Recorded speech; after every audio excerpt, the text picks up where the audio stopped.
Bonjour à tous, ravi de vous retrouver en ce deuxième dimanche de l'Avent qui coïncide évidemment avec la fête de l'Immaculée Conception et qui coïncide aussi, et ce n'est pas un hasard, avec l'inauguration ou la dédicace de Notre-Dame de Paris en France. Et tous ces événements sont liés. Alors revenons d'abord sur l'évangile du jour. Préparez les chemins du Seigneur, rendez droit ses sentiers. Je regrette un petit peu qu'on n'ait pas célébré vraiment la fête de l'Immaculée Conception en ce dimanche. Elle sera célébrée demain, cette messe de l'Immaculée Conception. Mais cependant, c'était un évangile, je trouvais, assez intéressant et super parce qu'il fait référence au baptême qui nous prépare à rentrer au ciel.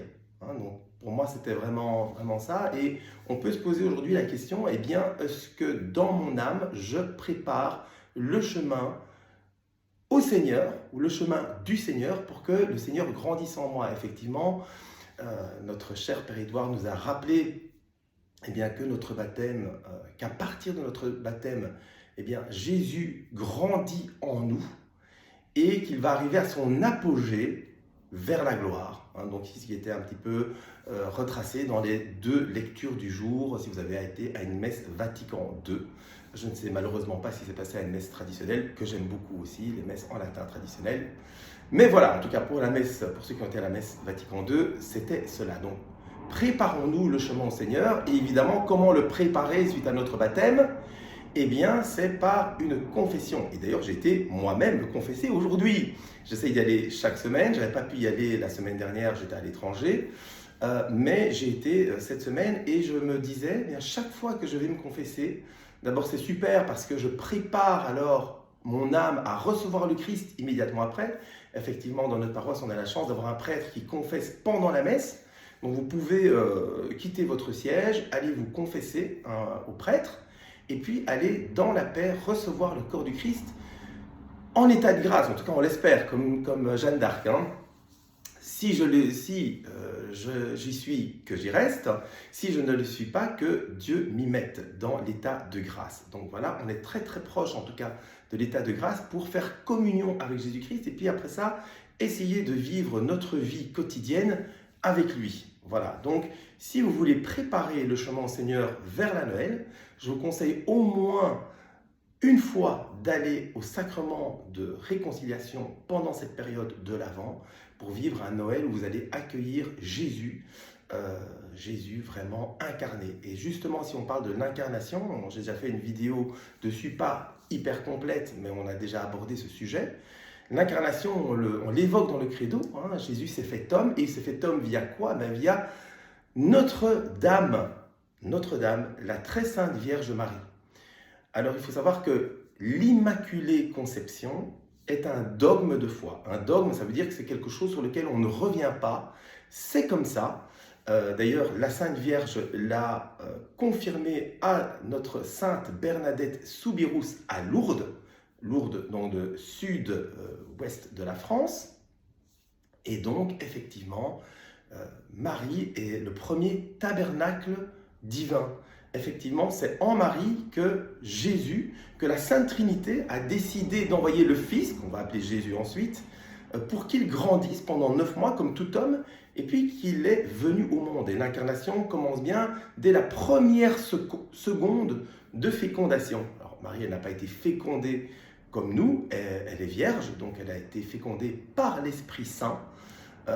Et voilà, évidemment, pour que Jésus grandisse et soit parfait lui aussi, parce que Jésus a vécu tout comme un homme, hormis le péché, ce qui veut dire qu'en Marie aussi, il n'y avait pas le péché. C'est pour ça que nous sommes sûrs que Marie est l'Immaculée Conception. Il était effectivement inconcevable que notre Seigneur grandisse dans un corps marqué par le péché originel.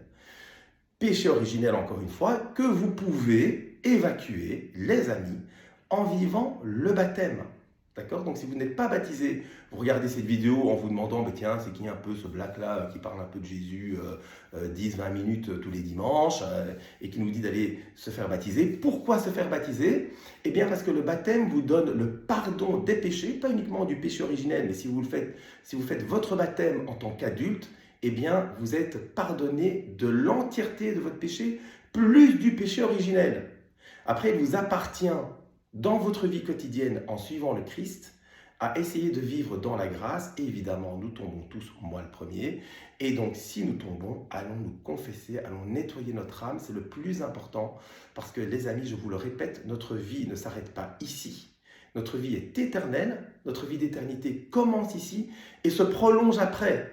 Elle se prolonge après comment? Eh bien, selon notre état de vie, soit en enfer pour l'éternité, ce que je ne vous souhaite pas, si vous n'admettez pas que vous êtes pécheur, vous n'admettez pas que vous devez être sauvé, vous n'admettez pas de recevoir la miséricorde du bon Dieu, eh bien vous allez évidemment en enfer. Dieu ne peut rien pour vous, vu que vous refusez d'être avec lui. Si vous vivez de façon quelconque, avec beaucoup de péchés véniels, peut-être aussi des péchés mortels, mais que vous reconnaissez que vous êtes pécheur et qu'à la fin de votre vie sur terre, vous reconnaissez que vous êtes pécheur et que vous faites un bon acte de contrition vers le bon Dieu, eh bien vous irez au purgatoire avant d'aller au ciel. Et puis si vous avez la grâce, effectivement, eh bien, de vivre en état de grâce, d'aller vous confesser régulièrement, de vivre au mieux, etc., de faire preuve d'actes de charité concrets, eh bien à ce moment-là, le ciel vous sera ouvert. Voilà, et nous devons vivre avec cette espérance d'aller directement au ciel. Et ça, c'est Sainte Thérèse de Lisieux qui le dit. Je vous rappellerai toujours cette histoire. Elle n'avait pas une dispute, mais une discussion avec une de ses sœurs qui vivait dans le même couvent qu'elle. Et cette sœur prétendait que tout le monde passait par le purgatoire. Et Sainte Thérèse de Lisieux disait, mais non, Jésus nous aime tellement fort que, bien, il peut nous donner directement l'accès au ciel. Eh bien, cette sœur est allée au purgatoire. Elle a apparu ensuite à Sainte Thérèse de Lisieux en priant de sortir du purgatoire. Et elle était au purgatoire justement précisément parce qu'elle soutenait que le Seigneur Jésus-Christ, le Dieu Trine aussi, eh bien, n'avait pas assez de miséricorde pour nous faire parvenir immédiatement au ciel. Voilà, donc vivons avec cette espérance, les amis, d'aller tout de suite au ciel. Comment aller tout de suite au ciel? Ben, je viens de le dire, confession. Mais il y a plein de choses. Il y a les oraisons de Sainte Brigitte que vous pouvez faire. Vous pouvez faire régulièrement votre chemin de croix. Il y a plein de choses que vous pouvez faire pour aller tout de suite au ciel, les 9 premiers vendredis du mois pendant une année, etc., etc., etc. Donc voilà. Si vous ne vous souvenez plus, j'ai fait plein de vidéos comment obtenir le salut. Et là, vous avez toutes les solutions pour aller directement au ciel. J'ai envie de vous entretenir un petit peu sur ce que j'ai pensé de l'inauguration de Notre-Dame, vu qu'aujourd'hui c'est quand même le jour de Notre-Dame, Immaculée Conception. C'est pas un hasard, je vous le disais au début de cette vidéo. Et effectivement, alors, ce que j'en ai pensé, je suis extrêmement partagé. Pourquoi? Parce que d'un côté, je vais commencer par ce que tout le monde voit. Notre-Dame est très belle. Alors, extérieurement comme ça, tout est refait, vous rentrez dedans, ça brille, c'est beau, c'est même presque trop beau. Hein, donc voilà, on dirait que tout va bien. Pas mal de gens ont financé les travaux pour remettre Notre-Dame en état. Donc, a priori, c'est super. Voilà. On a envie de dire gloire à Dieu, Notre-Dame revit. Bon. L'inconvénient, c'est que hier, quand je regardais justement cette émission de Notre-Dame de Paris, je n'ai pas regardé la messe en entier, mais d'abord j'ai vu eh bien, tous les gens qui venaient. Tous les gens qui venaient à Notre-Dame, c'était tout le gouvernement français, donc tous des francs-maçons, évidemment. C'était pas mal de gens extrêmement fortunés, Bernard Arnault, j'ai vu plein de gens. Les gens fortunés, je ne connais pas trop, mais du gouvernement, Rachida Dati, Emmanuel Macron, Jean-Michel Trogneux étaient là, bien sûr. Donc les 2 premiers hommes de l'Élysée étaient là. Les 2 premiers hommes de France étaient là. Et donc, ce qui m'a frappé vraiment, on pourrait se réjouir que ces personnes soient dans Notre-Dame de Paris, mais l'inconvénient, c'est qu'ils n'avaient aucun respect. Si c'est vraiment une église, une cathédrale, où le Seigneur demeure, Ils n'avaient donc aucun respect pour le Seigneur qui était présent, j'imagine, dans le tabernacle de cette cathédrale. Parce qu'ils parlaient. Voilà. Avant la messe, ils étaient tous donc dans la cathédrale, ils parlaient à tout bout de champ. Personnellement, moi, quand j'arrive à la messe à Notre-Dame de Stockel, il y a le silence. Il y a quelques gens qui parlent un petit peu, mais c'est très très silencieux. Voilà. Là, donc, il n'y avait aucun respect. Je me suis aussi demandé, mais ces personnes qui sont là, le gouvernement français, vont-ils à la messe tous les dimanches? Ou un petit peu le dimanche? Ou en semaine? Ils ne vont jamais à la messe. Bernard Arnault, je ne le connais pas. Peut-être qu'il va à la messe. Peut-être qu'il y a des gens du gouvernement qui vont à la messe. Mais je crois qu'Emmanuel Macron ne va pas à la messe le dimanche. Voilà. Bon, Jean-Michel Trogneux non plus. Je ne crois pas. J'ai pas vu la messe, mais je ne sais pas s'ils ont reçu la communion. J'espère pas pour eux. Pour eux, j'espère pas. Parce que le Seigneur, j'ai envie de dire, il est habitué. Il a été habitué à être blasphémé, rejeté, on lui a craché dessus. Mais aujourd'hui, le Seigneur, il est dans la gloire et demain, il jugera les hommes. Alors, il y en a qui iront à sa droite, il y en aura qui iront à sa gauche. Le jugement est inévitable. Je serai jugé, les autres seront jugés. Quelque part, je me réjouis qu'ils aient été dans une cathédrale, si cette cathédrale est vraiment dédiée au Seigneur. Parce que j'estime que quiconque rentre dans une église a la chance que le Seigneur l'interpelle. Parfois, le Seigneur fait des choses comme ça. Il parle au cœur directement et on se convertit. On est retourné comme une crêpe. On avait l'habitude de dire quand je me convertissais à Paray-le-Monial, des gens qui se retournaient comme une crêpe et qui étaient convertis. Je ne pense pas que ce soit le cas de ces gens-là. Et honnêtement, je ne sais même pas si Notre-Dame de Paris, avec tous les symboles maçonniques qui sont dans Notre-Dame de Paris, soit vraiment une cathédrale dédiée à notre Seigneur Jésus-Christ. Je ne sais pas. Je ne dis pas que ce n'est pas le cas, mais je crois qu'il y a beaucoup de chances, ou de risques plutôt, que ce soit un leurre. Voilà. Alors, si c'est un leurre, je crois que c'est quelque chose que le Seigneur permet. Si vous avez vu la même chose que moi, vous pouvez mettre en commentaire ce que vous avez pensé de l'inauguration, la dédicace de Notre-Dame de Paris. Le Seigneur le permet et je crois que nous vivons aujourd'hui dans la fin des temps. Je crois que c'est un gros blasphème fait expressément le jour de l'Immaculée Conception, parce que vous savez que notre très sainte Vierge Marie a fait exactement l'inverse de Satan. Elle a dit oui au Seigneur.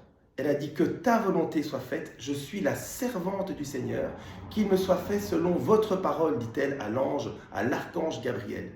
Ce que Satan, bien sûr Lucifer à l'époque, n'a pas dit. Lui, il a dit non serviam, je ne servirai jamais l'homme, et d'ailleurs moi je suis aussi beau que Dieu, etc. Donc l'orgueil à 100%.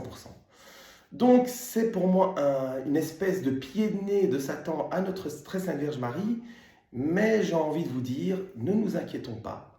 Quand le Seigneur Jésus était en train de vivre sa passion, de vivre son chemin de croix, de mourir sur la croix, il savait qu'il avait déjà gagné, même dans la souffrance. La souffrance que nous pouvons vivre en voyant ce blasphème de Notre-Dame de Paris aujourd'hui, nous le vivons un peu dans l'espérance d'une résurrection aussi. Nous allons commencer ce chemin de tribulation, nous le savons. Et c'est pour ça, les amis, que je vous invite à être prêts. Soyez prêts, veillez sur votre âme. Le plus important, c'est votre âme. Alors on peut se contenter de regarder les gens qui étaient là, de critiquer, etc. Ou ce qu'on peut faire, c'est regarder le Christ et prier, comme la Vierge le faisait au pied de la croix. Elle ne regardait pas les gens qui crucifiaient son fils. Si vous regardez les représentations, vous voyez toujours Marie qui regarde son fils sur la croix. C'est ce que nous devons faire, nous mettre à genoux au pied de la croix, regarder le Seigneur et obéir, surtout obéir à notre Seigneur Jésus-Christ. Et lui obéir à faire quoi? Vivre en charité, en vivant dans la piété, donc en ayant une relation vraie avec lui, en cherchant sa volonté, et prions justement Notre-Dame, prions le rosaire. Si vous vous intéressez un petit peu à tout ce qui se passe avec Marie, à ses apparitions, à Fatima, à Lourdes, je vais prendre vraiment les trucs concrets, donc je ne parle même pas de Medjugorje ou de Garabandal. Donc si vous vous reposez sur ces apparitions, Pontmain, etc., eh bien, elle dit toujours de prier le rosaire. Prions Notre-Dame, parce que si on prie Notre-Dame, si on fait le rosaire tous les jours, eh bien, elle prie le Seigneur Jésus-Christ qu'il ait pitié de nous et qu'il soit miséricordieux envers nous. C'est ça, notre prière de tous les jours. C'est pas d'avoir de l'argent, c'est pas d'être en bonne santé, etc. Tout ça, on peut le demander, mais c'est pas l'essentiel. L'essentiel, c'est que nous soyons prêts pour aller au ciel. Et ça, si nous prions Notre-Dame, eh bien, c'est quelque chose qu'elle peut demander pour nous à son Fils. Et vous savez que Jésus ne refuse jamais rien à sa très tendre et sainte mère. Voilà les amis, je ne vais pas m'éterniser davantage, plus longtemps. Je vous souhaite un excellent dimanche. Restez dans la paix. Si vous n'êtes pas baptisé, allez chercher le baptême. Préparez le chemin du Seigneur en étant baptisé. Faites grandir le Christ en vous en allant régulièrement vous confesser pour nettoyer votre âme. Et allez vous nourrir au sacrement de l'Eucharistie, vous nourrir du Seigneur Jésus-Christ. Et nourrissez-vous aussi de sa parole. Donc lisez souvent la parole de Dieu, soit le matin un peu dans votre missel, soit ouvrez la Bible de temps en temps et découvrez, vivez, demandez-vous, posez-vous des questions. Voilà. Je vous dis à la semaine prochaine, portez-vous bien.